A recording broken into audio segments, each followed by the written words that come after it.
শুক্রবার বিভিন্ন বিধানসভা কেন্দ্রগুলিতে এসআইআর প্রক্রিয়াতে যে ভুয়ো ভোটার বেরিয়েছে তার তালিকা প্রকাশ করেছে নির্বাচন কমিশন। শনিবার 13ই ডিসেম্বর সকালে খড়গপুর শহরের বোগদা এলাকাতে হাঁটতে বেরিয়ে চাচক্রে হাজির হন বঙ্গ বিজেপির দাবাং নেতা দিলীপ ঘোষ। সেখানে স্থানীয় কর্মীদের সঙ্গে বার্তালাপ সেরে সংবাদ মাধ্যমের মুখোমুখি হন। শুক্রবার পর্যন্ত এসআইআর নিয়ে উঠে আসা তথ্য প্রসঙ্গে নানা মন্তব্য করেন তিনি। রাজ্যে বিপুল সংখ্যায় যে মৃত ভোটারের নাম পাওয়া গিয়েছে সেই প্রসঙ্গে বিএলওদের হুঁশিয়ারি দেন দিলীপ ঘোষ। তিনি বলেন, আমরা দাবি করেছিলাম 1 থেকে 1.5 কোটি ভোটার রয়েছে রাজ্যে, সেটাতে 58 লাখ এসে গিয়েছে।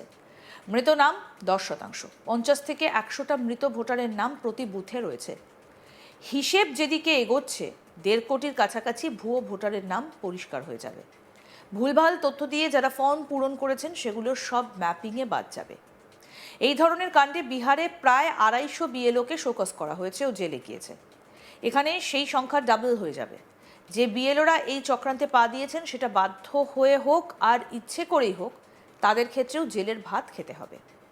কি বলেছেন বিজেপি নেতা দিলীপ ঘোষ, শুনবো। যেটা প্রথম থেকে বলে এসেছি, 1 থেকে 1.5 কোটি ভুয়ো ভোটার পশ্চিমবাংলায় বেরোবে, সেটা 58 লাখে পৌঁছেছে। বিভিন্ন ধরনের মৃত নামই তো এখানে 10%, প্রায় এক একটাতে 50 থেকে 100 পর্যন্ত এক একটা বুথে মৃত ভোটারের নাম আছে, অথচ জমা হচ্ছে যে 100% চলে এসছে, কোনো মৃত ভোটার নয়। এই যে প্রায় 24 লক্ষ বেরিয়েছে, তারা কারা? সেরকমভাবে স্থানান্তরিত একাধিক জায়গায় নাম, এবং যে লোকটার কোনো অস্তিত্ব নেই তার নামে ভোটার লিস্টে নাম আছে। এগুলো যদি ঠিকঠাক হয়, এবং যেটা শুরু হয়েছে হবে, প্রত্যেক দিন 1 লাখ করে মাইনাস হবে, তো সেই সংখ্যাটার কাছাকাছি চলে যাবে, 1.5 কোটির কাছাকাছি। শেষ পর্যন্ত কত নাম বাদ যেতে পারে টার্গেট? না, আমরা যেটা বলেছি 1 কোটির বেশি, 1.5 কোটি পর্যন্ত হতে পারে, আর সেই দিকেই গেছে। 58 লাখ হয়ে গেছে অলরেডি ফার্স্ট রাউন্ডেই। কিন্তু তা সত্ত্বেও বহু লোককে, পাড়ার লোককে ঠাকুরদাদা দেখিয়ে নাম জমা করা হয়েছে, শ্বশুরকে বাপ দেখিয়ে করা হয়েছে। এগুলো যখনই ম্যাপিং হবে, যখনই স্ক্রুটিনি হবে, সব মাইনাস হয়ে যাবে। এবং তার সঙ্গে সঙ্গে বিহারে যেটা 200-250 বিএলও শোকজ হয়েছে, জেল গেছে, এখানে সেই সংখ্যাটা ডবল হয়ে যাবে। যে বিএলওরা এই চক্রান্তে পা দিয়েছেন, সে বাধ্য হয়ে হোক, ইচ্ছা করে হোক, তাদের ক্ষেত্রে এটাই হবে, জেলের ভাত খেতে হবে। মুখ্যমন্ত্রীর বিধানসভা কেন্দ্র ভবানীপুর প্রসঙ্গে তিনি বলেন, ভবানীপুরে মমতা ব্যানার্জি কিভাবে জিততেন পরিষ্কার হয়ে গেল। 40,000 ভুয়ো ভোটার নিয়ে উনি জয়ী হতেন, আর সেই ভবানীপুর থেকে নন্দীগ্রামে আসেন, জনপ্রিয়তার প্রমাণ পেয়েছিলেন। তাকে আমরা হারিয়েছি। একইভাবে তার বড় বড় নেতারা যেখানে জিতে এসেছেন সেখানেও স্ক্রুটিনি হলে একটা এলাকা থেকে 30 থেকে 40,000 ভুয়ো ভোটার আছে। কি বলছেন বিজেপি নেতা দিলীপ ঘোষ, আসুন শুনি। ভবানীপুরেতে মমতা ব্যানার্জি কীভাবে জিততেন সেটা পরিষ্কার হয়ে গেছে, যে 40,000 ভুয়ো ভোটার নিয়ে উনি ভোটে জিতে আসতেন। আর যেই ভবানীপুর থেকে নন্দীগ্রামে চলে এসেছিলেন, আসল তার জনপ্রিয়তা প্রমাণ পেয়ে গেছেন, তাকে আমরা হারিয়েছি। ঠিক এরকমভাবে তার বড় বড় নেতারা যেখানে জিতে এসছেন, সব জায়গায় স্ক্রুটিনি হলে এই সংখ্যাটা, আমি বলছি মিনিমাম 30 থেকে 40,000 এক একটা বিধানসভায় ভুয়ো ভোটার আছে। খড়গপুরেতেও প্রায় 25,000 এখানে। খড়গপুরে 25,000 বেরিয়েছে, যখন স্ক্রুটিনি হয়ে যাবে সেটা আরও বেড়ে 10-20,000 বেড়ে যাবে। তো এরকম যত এরকম জটিল জায়গা আছে, টিএমসি সেগুলো জেতার জন্য এই ধরনের চক্রান্ত করেছে, আর সেটা বাদ যাচ্ছে। যদি মৃত ভোটারের নাম বাদ যায়, বা একাধিক জায়গায় নাম আছে এরকম লোকের নাম বাদ যায়, কার অসুবিধা হবে? কে তার নিয়ে কমপ্লেন করতে পারে? কেন টিএমসি কমপ্লেন করছে? তার মানে এর মধ্যে ওদের জেতার যে চালাকির যে চক্রান্তটা লুকিয়ে আছে। তারা এসআইআর হিয়ারিং এর জন্য আরো 2940 জন ইআরও দরকার। মানে প্রতিদিন কমিশন বলছে যে 50 জন করে ইআরও মানে শুনানি শুনবে। তাহলে কি এবার কোন মানে দুটো ফাইনাল লিস্টের দিকে এগাচ্ছে কমিশন? বিজেপি কি তাদের না, ফাইনালিস্ট তো হবে, কিন্তু আরো 2 মাস সময় আছে।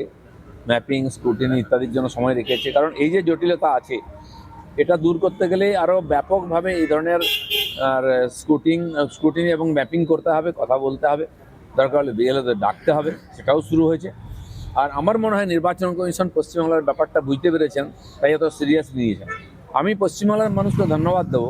মমতা ব্যানার্জি তার পার্টি বিরোধীরা যেভাবে চক্রান্ত করেছিল এসআইআরকে ঘেঁটে দেওয়ার জন্য, তারা সেই চক্রান্তে পা দেননি। সবচেয়ে স্মার্টলি পশ্চিমবাংলার মানুষ 15 দিনের মধ্যেই বেশিরভাগ লোক জমা দিয়ে দিয়েছেন ফর্ম। তাই দেখুন, অন্য রাজ্যে নির্বাচন কমিশন সময় বাড়িয়েছেন, কিন্তু বাংলায় বাড়াতে হয়নি, কারণ এখানকার মানুষ খুবই দায়িত্বশীল। নাগরিক অধিকার এবং দায়িত্ব সম্বন্ধে তারা দায়িত্ব পালন করেছেন, আর মমতা ব্যানার্জির মতো নেতাদের কথায় কান দেননি। শুক্রবার রাতে এসএসসির নবম দশমের সফল চাকুরি প্রার্থীদের তালিকা প্রকাশ হয়েছে। ফের আন্দোলনের সম্ভাবনা দেখা দিয়েছে। এই প্রসঙ্গে দিলীপ ঘোষ বলেন, আন্দোলন পশ্চিমবাংলার কপালে লেখাই আছে। ইতিমধ্যে শিক্ষার স্বাস্থ্যের সব দিক থেকে আমরা পিছিয়ে গিয়েছি। আইএএস আইপিএসদের অন্য রাজ্য থেকে ধার করে আনতে হচ্ছে। বাঙালিদের মেধা কি শেষ হয়ে গেছে? এটা নিয়ে ভাবা উচিত। আর কি বললেন বিজেপি নেতা দিলীপ ঘোষ, শুনবো। আন্দোলন তো পশ্চিমবাংলার কপালে লেখাই আছে, কিন্তু যারা আন্দোলন করছেন বা যাদের ভাগ্য নিয়ে চিনিমিনি খেলছে এই সরকার, সেটাকে ভাবতে, এরা আমাদের ভবিষ্যৎ পশ্চিমবাংলার। এমনিতে আমরা পিছিয়ে গেছি শিক্ষায়, স্বাস্থ্যে, সব জায়গায়। আইএএস আইপিএস ধার করে আনতে হচ্ছে অন্য রাজ্য থেকে। কারণ কি বাঙালির মেধা শেষ হয়ে গেছে? এখানকার সমস্ত নামকরা university, medical college, management college, বাইরের লোকেরা ভর্তি হওয়ার জন্য লালায়িত থাকতো। আমাদের ছেলেমেয়েরা পড়াশোনা করে সারা দেশে নয়, বিশ্বের বিভিন্ন দেশে সুনামের সঙ্গে কাজ করছে। আজকে সেই পরম্পরাটাকে নষ্ট করছে এই সরকার। সিপিএম শুরু করেছিল, এরা সেটা শেষের দিকে নিয়ে যাচ্ছে। সেই জন্য এটা খুব সিরিয়াসলি করা উচিত। কেন্দ্র সরকারেরও দেখা উচিত, নাহলে পশ্চিমবাংলার যে মেধা, যে প্রতিভা, সেটা হারিয়ে যাবে আস্তে আস্তে। দাদা, যদিও এই ক্ষেত্রে শিক্ষামন্ত্রী দাবি করছে যে যোগ্য শিক্ষকরা কেউ বঞ্চিত হবেন না, তাদের জন্য বিশেষ ভাবনা শিক্ষা দপ্তর। যোগ্যতার মাপকাঠি কি করেছেন ওনারা? যারা যোগ্যতার পরীক্ষায় পাস করে চাকরি করছিলেন তারা বাদ যাচ্ছেন। তো যোগ্য কারা ওনার কাছে? যারা পয়সা দিয়েছে, যারা পরীক্ষায় বসেইনি, চাকরি কিনেছে, তারা যোগ্য নাকি? সেটাই তো প্রমাণ হচ্ছে। সেই জন্য প্রথম কথা, যারা ওই পরীক্ষায় পাস করেছিলেন সে লিস্ট বার করুন, তাদের চাকরি নিশ্চিত করুন। একটা মানুষ সারা জীবন চাকরির পরীক্ষা দিতে পারে না। একটা বয়স 10 বছর 12 বছর চাকরি করার পরে তাকে আপনি আবার সেই পরীক্ষায় বসতে বলছেন, এটা প্র্যাকটিক্যাল নয়। সেজন্য তাদেরটা নিশ্চিত করুন। অনেক পোস্ট খালি আছে, আপনি দিন না সবাইকে চাকরি। শুক্রবার বিভিন্ন বিধানসভা কেন্দ্রগুলোতে এসআইআর প্রক্রিয়াতে যে ভুয়ো ভোটার বেরিয়েছে তার ভোটার তালিকা প্রকাশ করেছে নির্বাচন কমিশন। শনিবার 13 ডিসেম্বর সকালে খড়গপুর শহরের বোগদা এলাকাতে হাঁটতে বেরিয়ে চা চক্রে হাজির হন বঙ্গ বিজেপির দাবাং নেতা দিলীপ ঘোষ। সেখানে স্থানীয় কর্মীদের সঙ্গে কথা বার্তালাপ সেরে সংবাদ মাধ্যমের মুখোমুখি হন। শুক্রবার পর্যন্ত এসআইআর নিয়ে উঠে আসা তথ্য প্রসঙ্গে মন্তব্য করেছেন তিনি।